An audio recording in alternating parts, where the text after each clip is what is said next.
Welcome, everybody. Today we're joined by Dr. Will Maginess, who is a veterinarian and also has his own pet food brand or dog food brand, and is preaching and teaching people about proper nutrition for animals, which is super important. At the end of the day, we are animals too. Humans are very confused about what they should be eating, and I have a feeling that humans are confused about what they should be feeding their pets as well.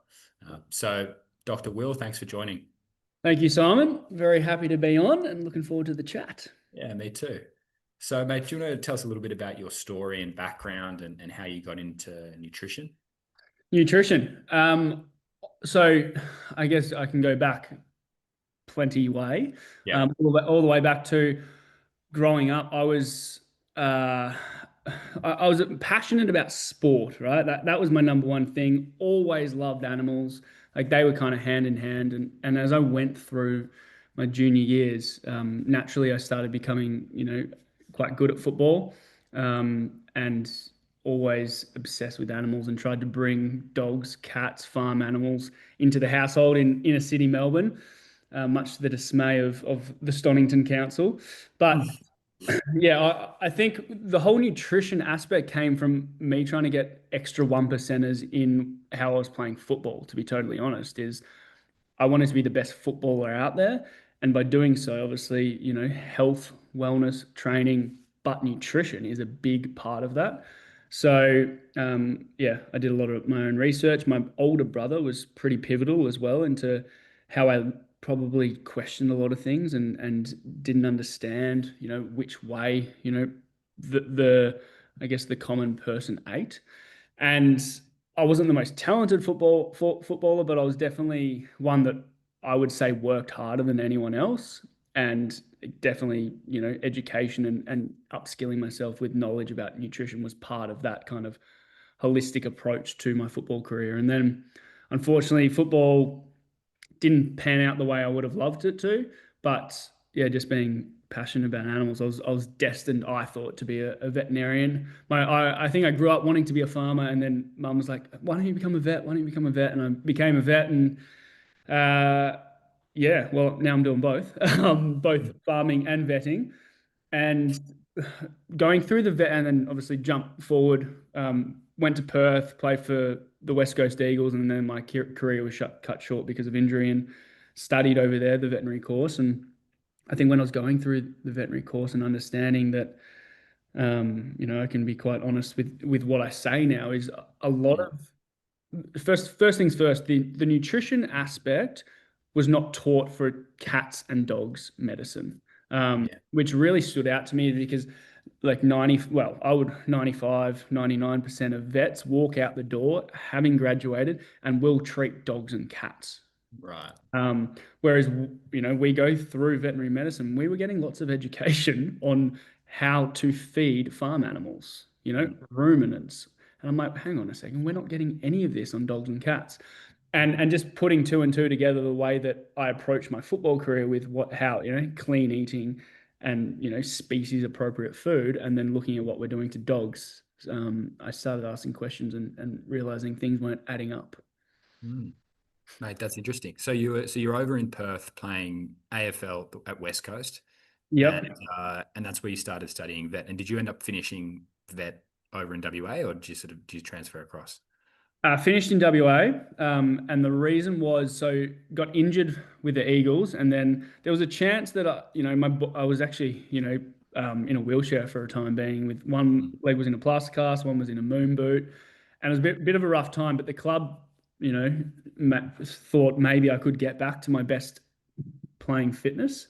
So they Mm. said, "Hey, here's a job, a community officer. We'll keep you in Perth. We will rehabilitate you, get you better, and Mm. see if you can get back to your best." So that Nice. kind of kept me in Perth, and then in the meantime, obviously went down the veterinary route. Yeah, good on you. But having that study and something to strive for outside of football would have given you, something, particularly during those injured years. Yeah, for sure. And I know in the whole AFL at the moment, like the mental health aspect is big, and Yeah. I struggled a lot, especially being injured with being a full-time paid athlete, being in a wheelchair, like the whole mental health aspect. But I was lucky enough that I have a huge passion for animals and getting the best out of myself in that respect. And that was definitely yeah, very important to get me back on the straight and narrow. Nice. So you're studying vet science. They're teaching you about nutrition, but it's all about the ruminants. Mhm. So how did you start to work out, all right, what should cats and dogs be eating?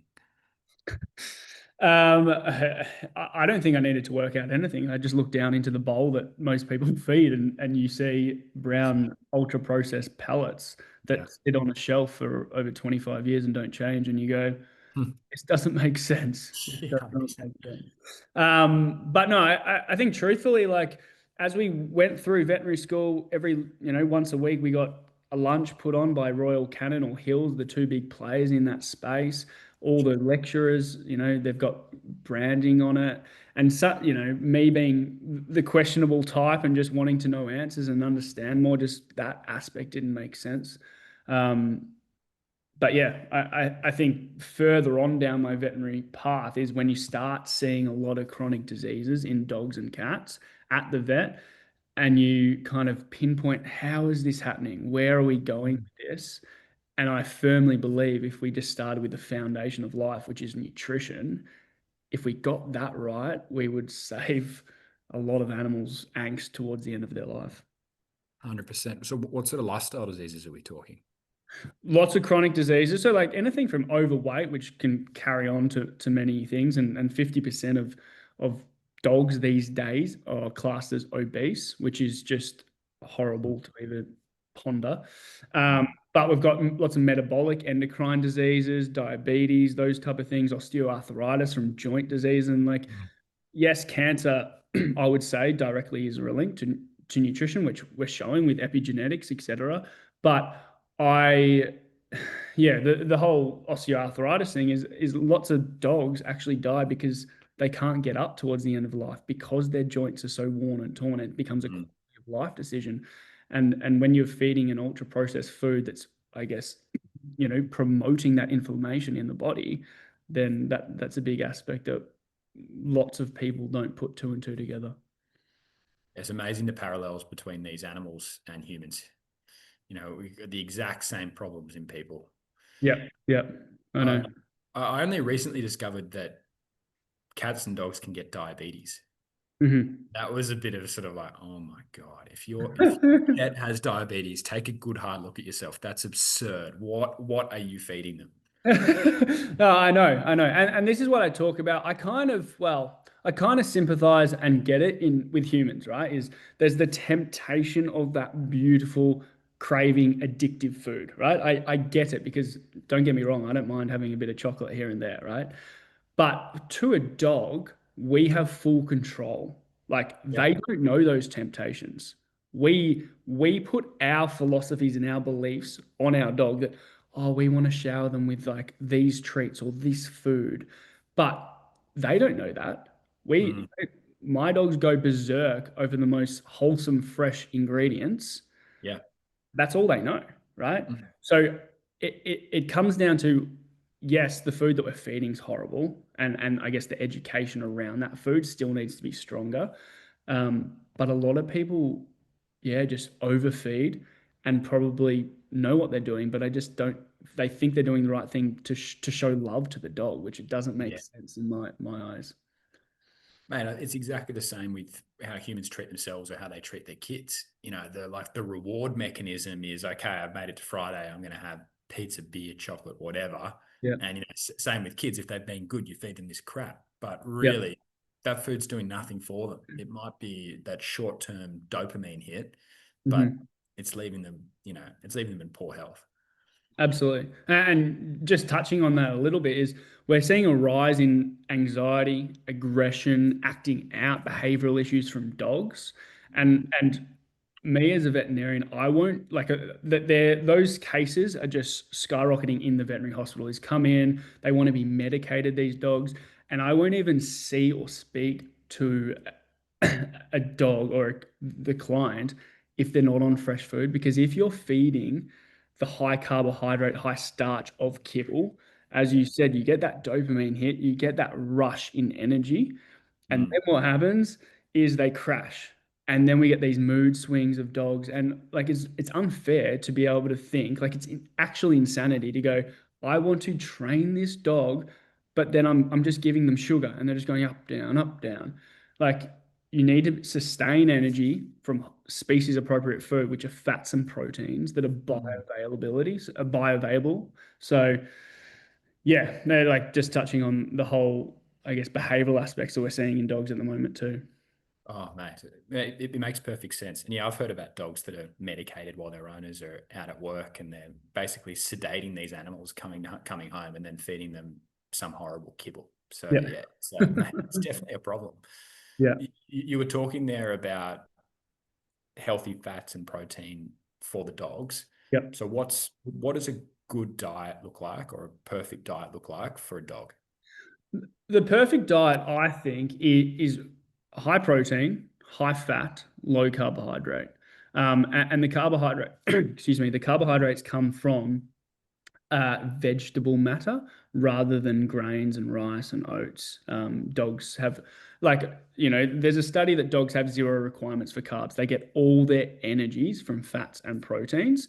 But I think the vegetable matter is really important from a fiber point of view of slowing down the movement of the food through the digestive tract.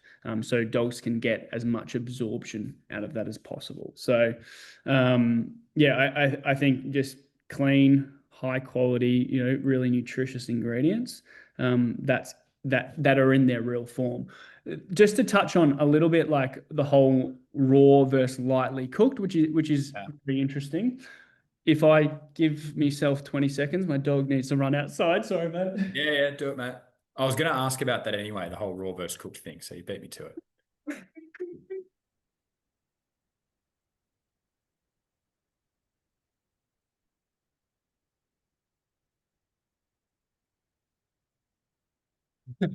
Um, sorry, mate. Yeah, so raw and lightly cooked is, I advocate for both, of course, Yeah. because they're the freshest in their realest form, and they're far superior to ultra processed food. But I think the modern dog should be on lightly cooked food, um, just cooked to a temperature that one does do that bacterial safety aspect. It does kill pathogens, which I think a lot of people, and don't get me wrong, dogs can handle bacteria really, really well compared to us because of the pH of the stomach. But in the vet hospital, we still see dogs come in from salmonella, E. coli, listeria infections, which sometimes I go, is it is it worth it? Are we getting more benefit from raw food compared to lightly cooked to kind of put up with that risk? And then I think the modern dog, unfortunately, has evolved and changed from the grey wolf era, where they could handle, I guess, and break down raw food a lot better. So naturally the pH of the stomach is slightly changed because all dogs have been fed one kibble or two cooked food in their lifetime, or their ancestors have, and naturally Okay. that's changed. So I think me as a vet, taking safety as number one for the dog, also pushing real fresh food. I think some sort of low heat treatment to remove the pathogens, but also to create a bit of that breakdown of those proteins for the dog is optimum for dogs these days, for the modern dog. But I still feed raw meaty bones. I'm still not opposed to feeding raw food. I just think the main bowl day to day should be lightly cooked, Okay. which is I interesting. think sort of trying to sort of picture, like, my folks have got a dog, and Mhm. I wish she ate better food. I give her the raw meaty bones whenever I see Yep. her, and Yep. sometimes just give her raw beef mince as well. What I think is going on is that there's like the balance of like cost, convenience, and then quality food. And I feel like a lot of people have just a way over indexed on the cost and the convenience, Mhm. and they're Mhm. not even going into the healthy food realm. Whereas I Yep. know some people who are just like totally dedicated dog owners, they're fully in the benefit and just making sure their dog has the best experience ever. And those people will whip up those bowls of like fresh food and sometimes raw food for their dog every day, but like most people, they just can't. They're not prepared to put in that effort. Yeah, yeah. No, for sure. And I do understand the whole cost convenience aspect. But then I always go back to, a dog is a dog. It's your best friend. Nothing in the world gives you that much love, that Hmm. much unconditional love. Like they deserve to be treated like better than anything else in the world. Like there's Yeah. nothing like a dog. And I think cost, I understand cost. Like a dog fed is better than not fed. So just feed it with whatever's in your means. But a lot of my education online is okay, if kibble, which of course is cheap, it's nasty, it's cheap for a reason, right? If that's only within your means, there's so many ways that you can improve their diet just by adding offcuts of your food, vegetables, any offcuts of meat, fruit. Like I talk about online, there's literally only 5 toxic foods for dogs. And as long as you avoid them, you can feed anything else to your dog to improve their gut microbiome. And, I think that aspect is so powerful because, yeah, cost of living is high and it is a crisis, and you just got to do what you can do. Um, but I don't think cost should be, fresh food. It's not an all or nothing approach. That's what I try and stress. Like, Yeah. yeah, so Man, I agree with you. That we're similar with human nutrition, like what we recommend. Obviously, the gold standard is like grass finished beef, regenerative stuff. But you can go to Costco and you can go and buy bulk ground beef and basic eggs, and you can mhm, be healthy. And yeah. I'm certain it's the same with the dog. Like you could go and buy bulk ground beef, Mhm. simple ingredients, tins of. Do you give sardines to dogs? Yeah, smash them. Yeah, Smash yeah, them. tins of cheap, Fantastic. cheap tins of fish. Yeah. Um, so, mate, talk me through Five Hounds, which is your dog food company, Yep. and like the ingredients and your philosophy around sourcing and all that sort of thing. Yeah. So, 5 pounds, obviously a lightly cooked fresh food business that's all human grade. Which, I think the whole philosophy of 5 pounds was I was home cooking for my dogs for years. One, I know how hard it is and time consuming. So I just essentially wanted to emulate home cooking food that I was very comfortable to feed my 5 dogs. I've obviously got 5 dogs. They're my life. I live in their world. And I didn't think there was a product on the market in Australia that was ticking all my boxes. And me being one, a veterinarian and very passionate about farming, two, you know, and high standards and wanting the absolute best for my 5 dogs. I didn't think there was something out there. So I set out to create it myself, and we've done so, and it's been an absolute wild ride, and still is, and there's plenty of ups and downs. But the ingredients aspect is trying to keep it all very local, for one, like that's important to us. The other aspect is we try and aim for wild harvested animals. So Really? currently we've got 4 ranges for our fresh food, and then 5 SKUs for our treat range. So the whole 5 SKUs for our treat range are all wild harvested animals, which I'm really passionate about. One, because they've never been through that kind of factory farm pharmaceutical aspect of life. They've actually lived a species appropriate life where they could, forage and be free and do that until Mate, that's sick. their time came. And then from the fresh food side, like, we got kangaroo, goat, and a fish bowl, also all wild harvested, which is really important.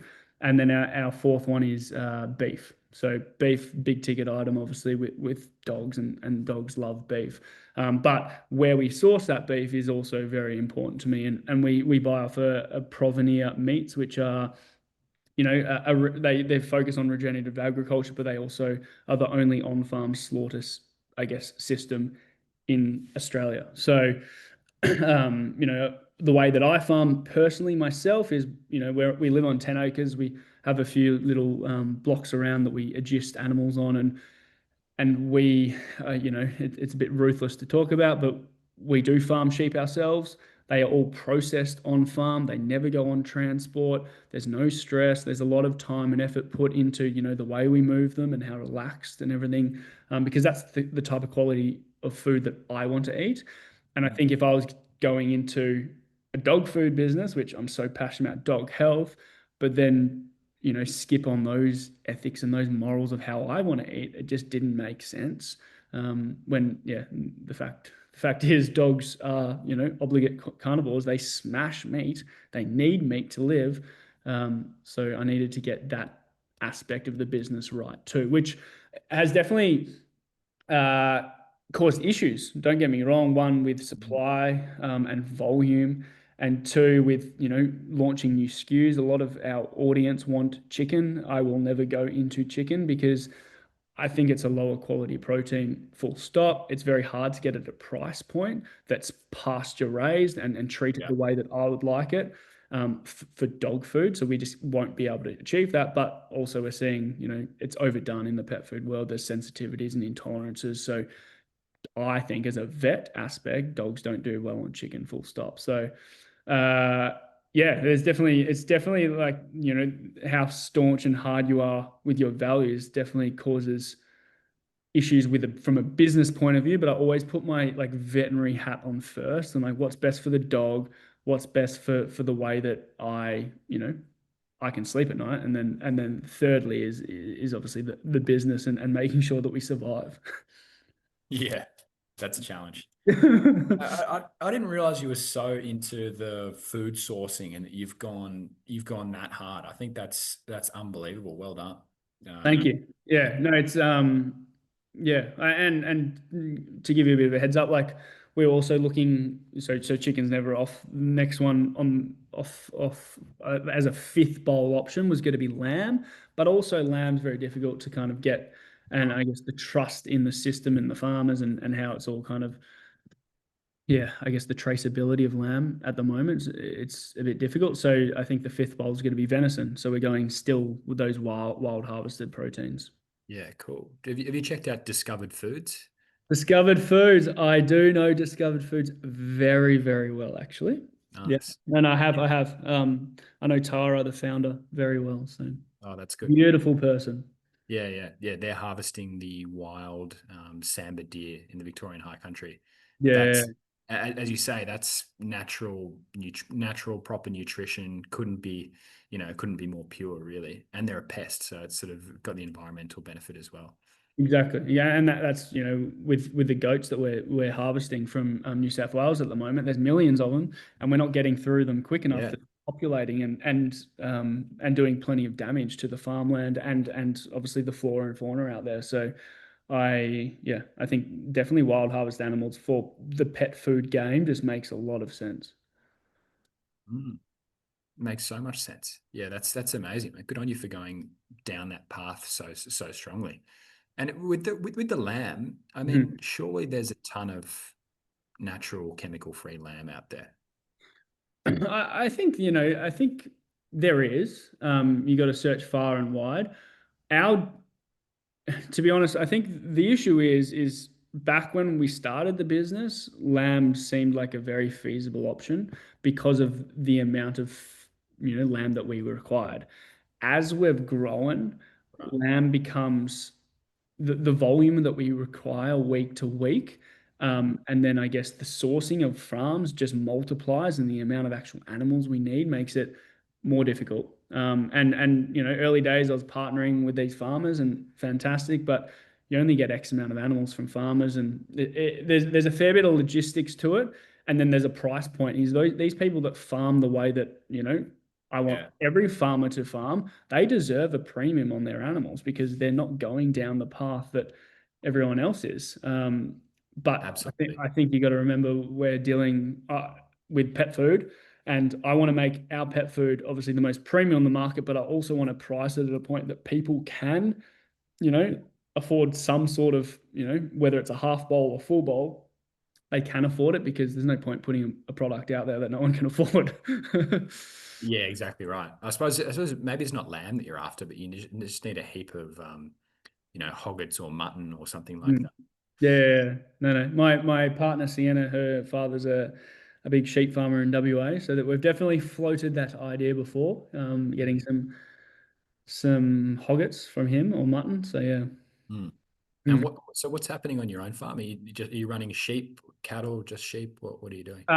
We are a very unprofitable hobby farm, mate. So that we do it for love and we do it for the lifestyle.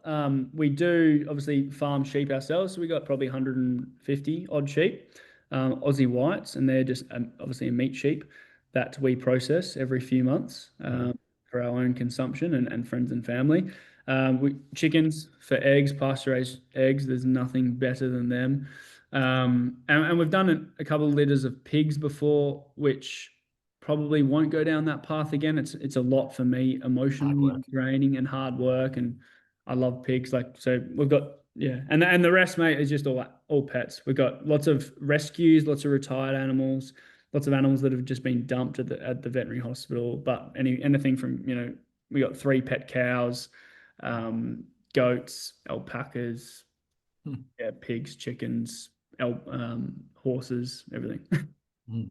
So What are your thoughts on the modern dog? Because you see some really weird mixes out there, and I've had friends who've had a bulldog that was, man, honestly, borderline retarded, and and it couldn't breathe, all this sorts of stuff, and I don't know, wasn't quite there. You know, yeah, what is going on with modern dog breeding? mate, it's a whole yeah. I don't know how long have you got? I'm curious because I wonder this when I see these funny breeds around. Yeah, I think we're losing sight. Well, I think the rise of social media has been the rise of let's try and create the most Instagrammable dog, right?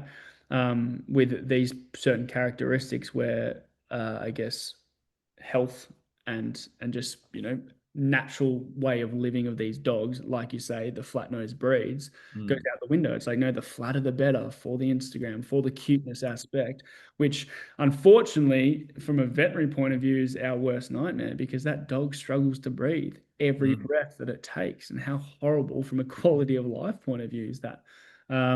So yeah, I'm not sure how you regulate it. Yeah, it's probably a bit above my pay grade. mm, But people are paying good money for dogs, and while that's happening and still very highly unregulated, there's always going to be people out there that are just, yeah, I guess seeing the opportunity and making a fair bit of money. mm.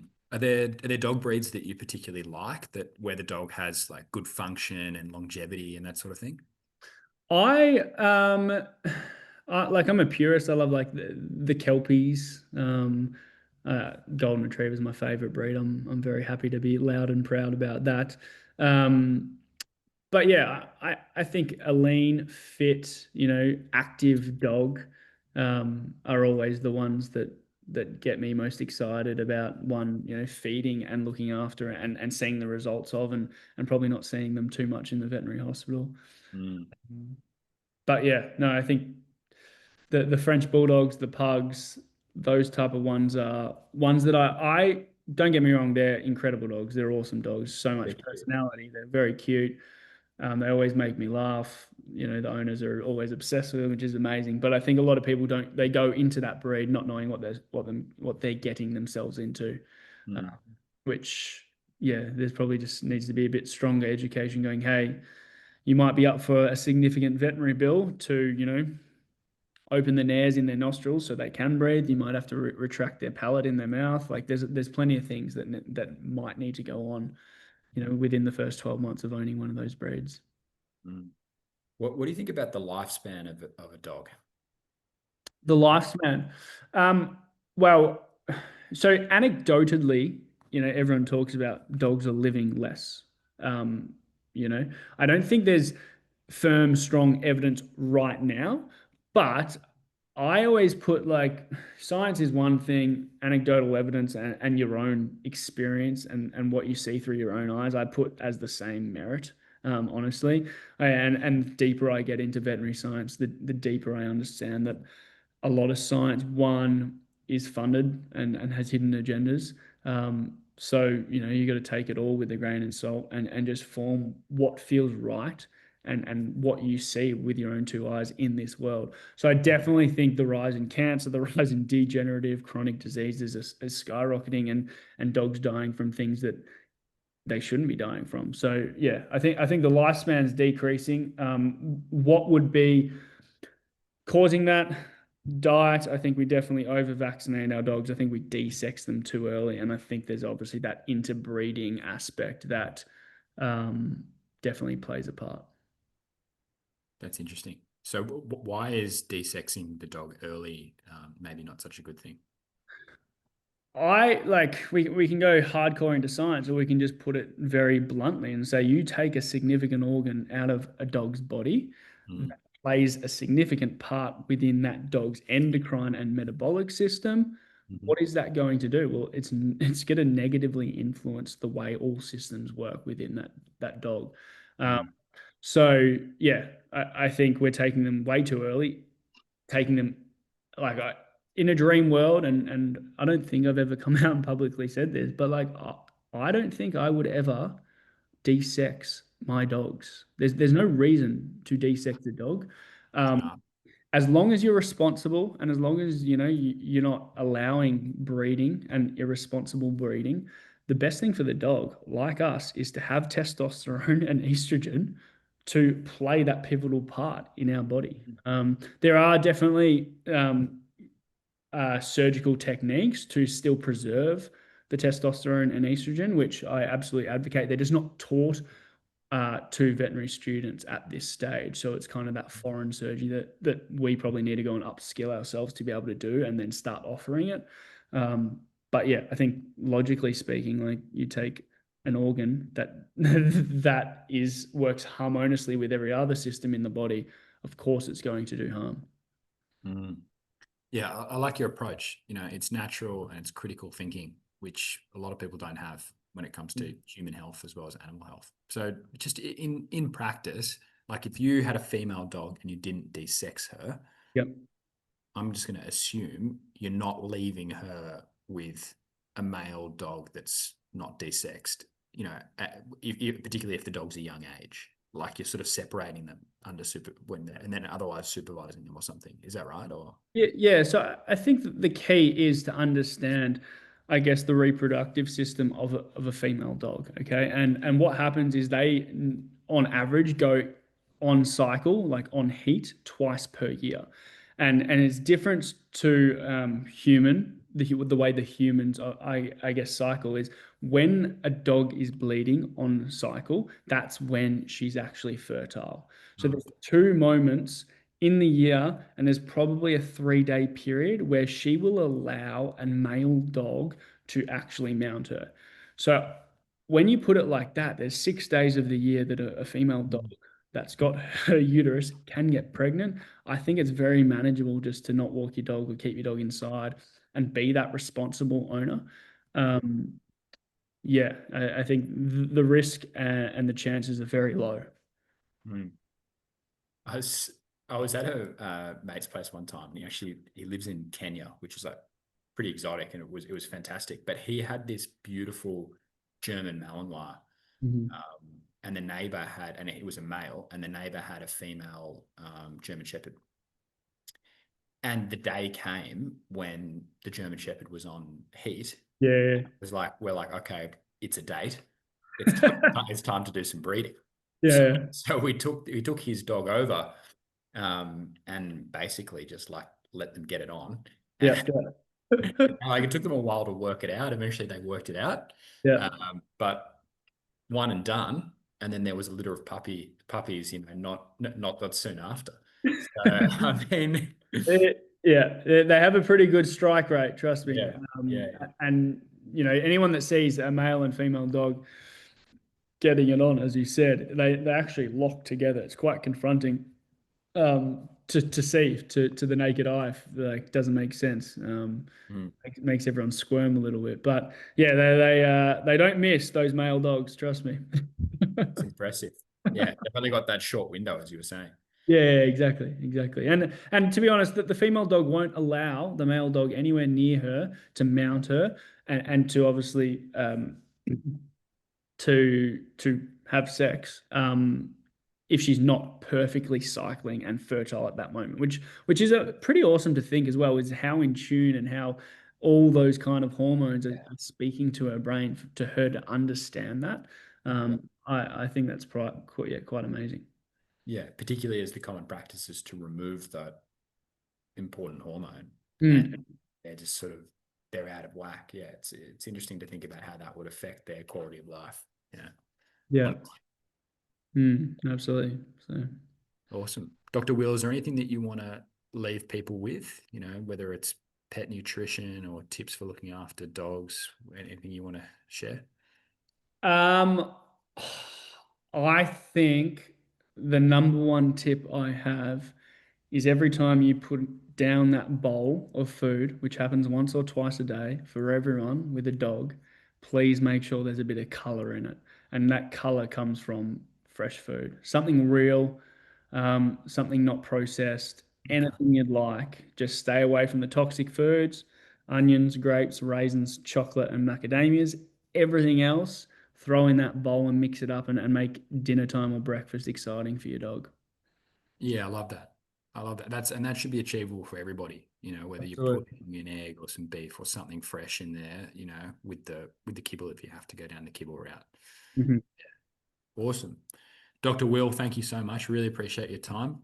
A very insightful take on pet nutrition, which is completely underrated and under discussed, and so similar to what's happening in the human world. Thanks, Simon. Appreciate it.